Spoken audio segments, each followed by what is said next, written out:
Hi, I'm Fazil Miller, editorial page editor of the Vancouver Sun, and I'm joined today by Daphne Bramham, award-winning columnist, who has just discovered that the BC Sports Hall of Fame, which is housed at BC Place, is going to be basically kicked out by April of 2010 because the BC Place is going to get a refurbishment.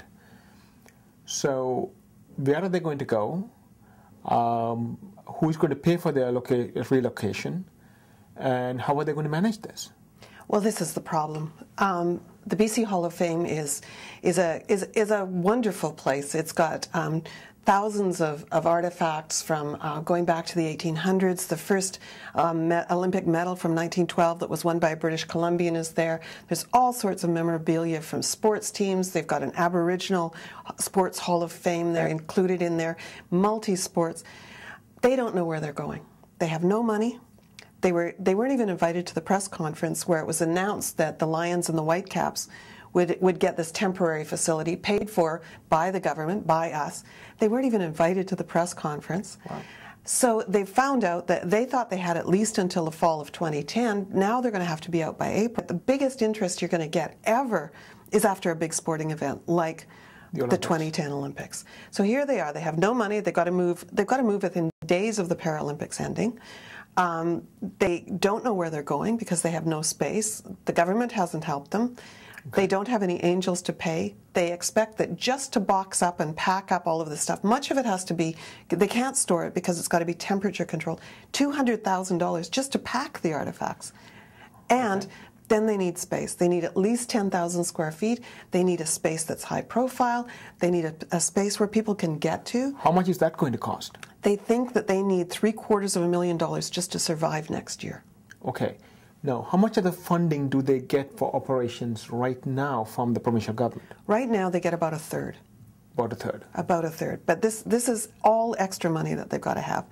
And, you know, one of the things these are one-time costs which are just going to be... Right, okay. Because they have to move, they have to set up basically a whole new museum. Right.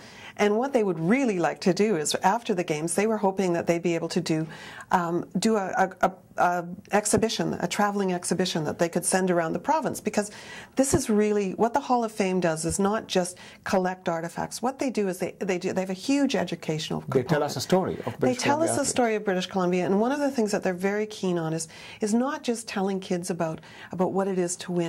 It's about the story of how you get there. It's the story of how you overcome adversity, the hard work. And the hard work and what it takes to succeed. And one of the tours they do is called The Hero in You, because of course two of the very, very high profile people within the Hall, honored in the Hall of Fame, are Rick Hansen and Terry Fox. Right. And so this is really, it's got a huge educational component. And on top of all of these problems that they have, they need this money, because if they don't get the money, who knows what's going to happen to this collection.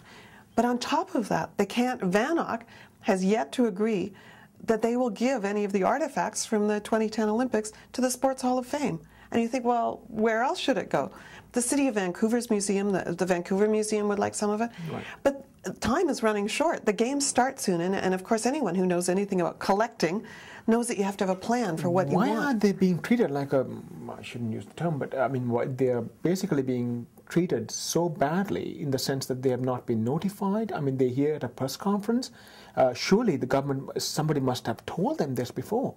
Well, it's incredible. I mean, they actually did. They've planned well. They went to VANOC 3 years ago. They've been talking. They knew that the roof was going to be changed, and for some reason they just seem to get forgotten along. But they have a plan.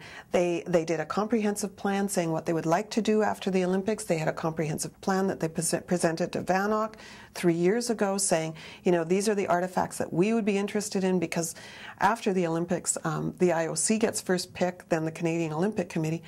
But this is a little organization. They only have 3 full-time staff. Okay. They're run by volunteers. So what? So they are going to require, if the province doesn't step up, province obviously hasn't stepped up so far, and given all the financial difficulties which we're facing, so essentially they're going to need $750,000 in order to survive in 2010. That's right. So what, are they going to go to the public and ask for money from private donors amongst? They're absolutely desperate. What they're looking for is angels. They need lots of angels. They need an angel company that will come in and give them some money.